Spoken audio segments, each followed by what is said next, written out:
Welcome to the Advance Your Art podcast, where we talk about the journey from artist to entrepreneur and everything in between. You've worked hard to hone your craft. Now take it to the next level with tips, techniques, strategies, and routines used by successful artists to grow their businesses and careers. Now, let's get started and have some fun with your host, Yuri Cataldo.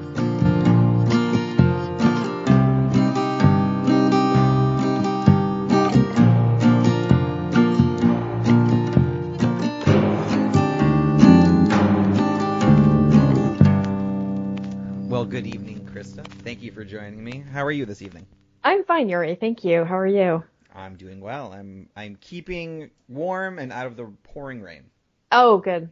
Yeah. We're getting rain at the end of this week where I am in South Carolina, so looking forward to that actually. Oh, sure. Did you get hit? Well, actually, you did get hit by the hurricane pretty substantially a couple weeks ago. Is that correct? Yeah, it was actually, there were two, and it was actually kind of funny because, there's this big buildup to Florence, which came in on the North Carolina coast. We had friends staying with us, at our house that live on the coast. They went back and their house was fine. Their neighbors' houses were not so fine, and their daughter only went back to school yesterday. Later on,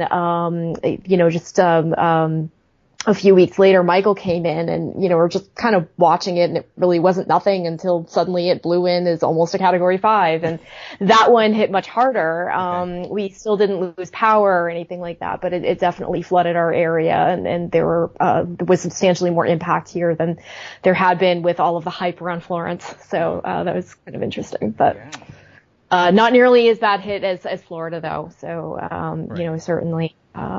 I know some people online that were very impacted by that. So, yeah. Well, good. Well, it's good to know it wasn't too rough on you. So I'd like to start this conversation by asking how you describe yourself and what you do.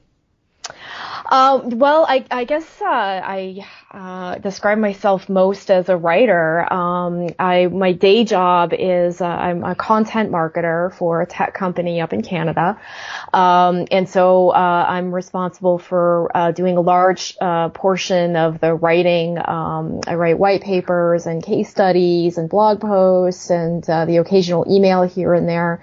And then when I am not doing that on the 9 to 5, usually in the early mornings, I'm working on fiction. Really writing is the way I process my world. It's the way I've always processed my world. It's something that I've walked away from it twice and come back to it. So, it's definitely a big part of who I am. Mm-hmm. Well, wonderful. So that's actually what I like to hear the most about. So you studied economics in college. Yes. And now you're in marketing, and you also write on the side. I'd like to start by asking, why economics? I actually had an Air Force ROTC scholarship for economics. I had this very strange idea in my head. I still am not sure where this exactly came from, but I wanted to investigate white-collar crime for the Air Force. And part of my applying for my scholarship was writing an essay about investigating white-collar crime, and I guess it worked because I got the scholarship. Except that going through the physical requirements, I have crazy high arches and didn't know it, and just one thing and another. I got too many running injuries to be able to survive in the Air Force, and I was discharged honorably. Kind of floundered around for a few years after that happened. I finished my degree. I didn't transfer majors or anything like that. I didn't see the point. And then I went into tech support. For 3 years, I worked on a help desk at my alma mater, University of New Hampshire. And then that wasn't really doing it for me. It was just sort of, I just couldn't see myself doing that for 20 more years, even promoting, advancement or anything like that. So I left. I became a freelance writer. I had been a law enforcement explorer in high school and college, super nerdy. And so what I did was what's a law enforcement explorer? It's basically a cadet program for Okay. high school and college kids that are interested in a law enforcement career. So I had done that for 4 years, and when I got out of tech support, what I ended up doing was mashing up the two. That was the year that 9/11 happened, and so I had actually pitched a law enforcement magazine when I first started out, and they liked my query and they accepted the idea. So I was writing on spec for them.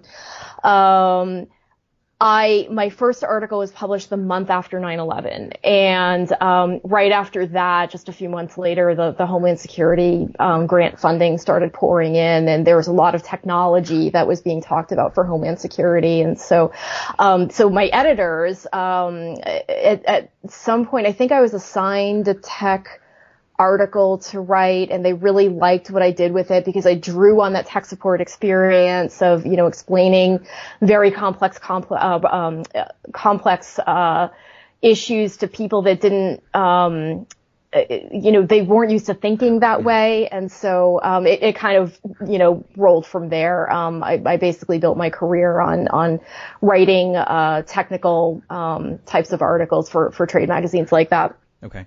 And then kind of cutting the long story short here, I ended up in public relations and marketing for vendors to the law enforcement community. So I sort of flipped where I was still writing about products, but doing it this time for the vendors instead of the sort of third party trade magazine.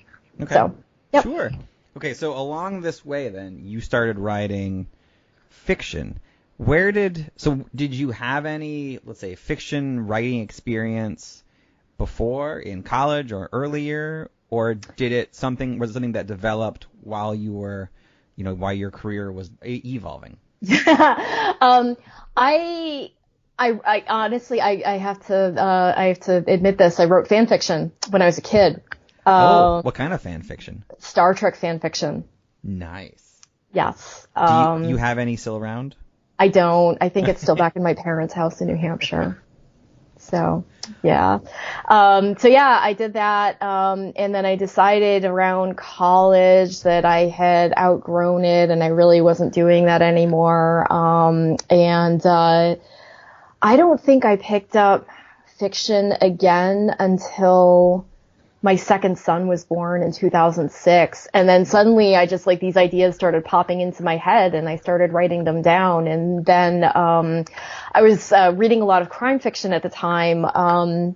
And around that time period, 2006 to 2008, there were a fair number of online zines, for crime fiction. And so, I sent a couple of my pieces their way. There were a lot for, flash fiction in particular, which happened to be what I was writing. And, I actually did get some published. So, that kind of sparked my interest. And then, around 2008, I don't know what happened, honestly. I just kind of lost interest in the whole thing. I think a lot of it was, my writing had started to feel a little bit, not canned, but it all kind of started to sound the same to me.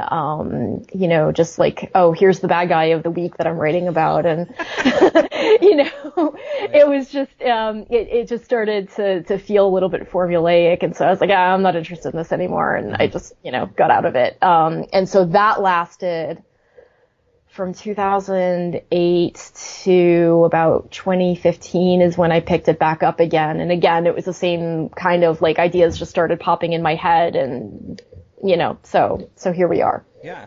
So when did you, I guess kind of switch over and start doing children's stories? Total accident. Never intended to do that. Even now, most of my stuff trends very dark. I finished a horror piece I've been writing horror kind of consistently over the last couple of years. The children's was the result of, volunteering actually at a wildlife sanctuary that's local to me. I had been working with, baby raccoons.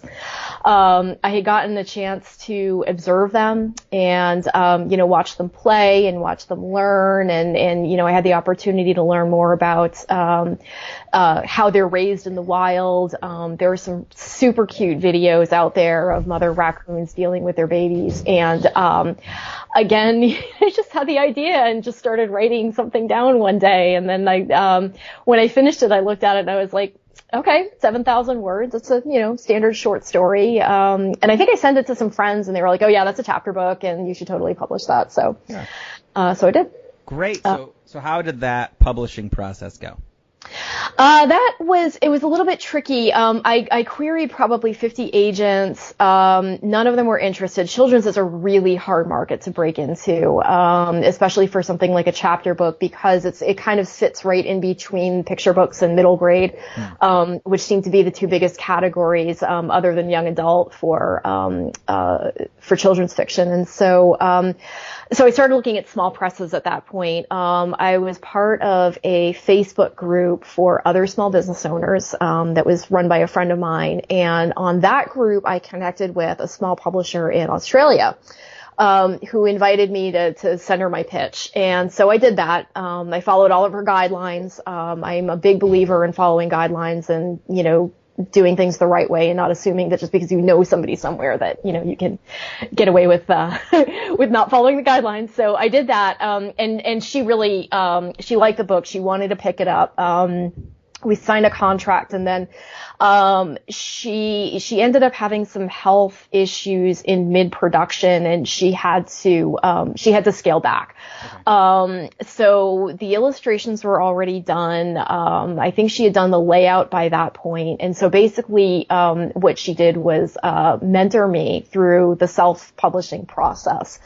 So it's always like people ask me if it's self-published and I'm like, yeah, but it was, good enough to be picked up by a small press. So, it's doing okay. It's only a first book. It's actually the first of a series that, I'm looking at potentially crowdfunding, future books in the series because it is something that, I would like to use to educate people more on wildlife of all kinds, not just raccoons, but also like, anything that's considered a nuisance.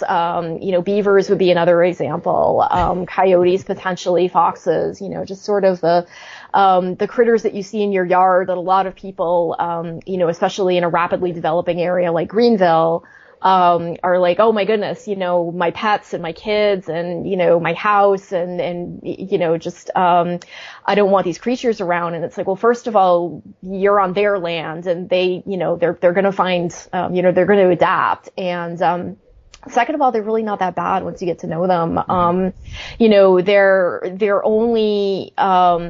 They're only truly destructive if, for instance, you trap a mother raccoon away from her kids. She's going to tear your place apart coming back to come and look for them.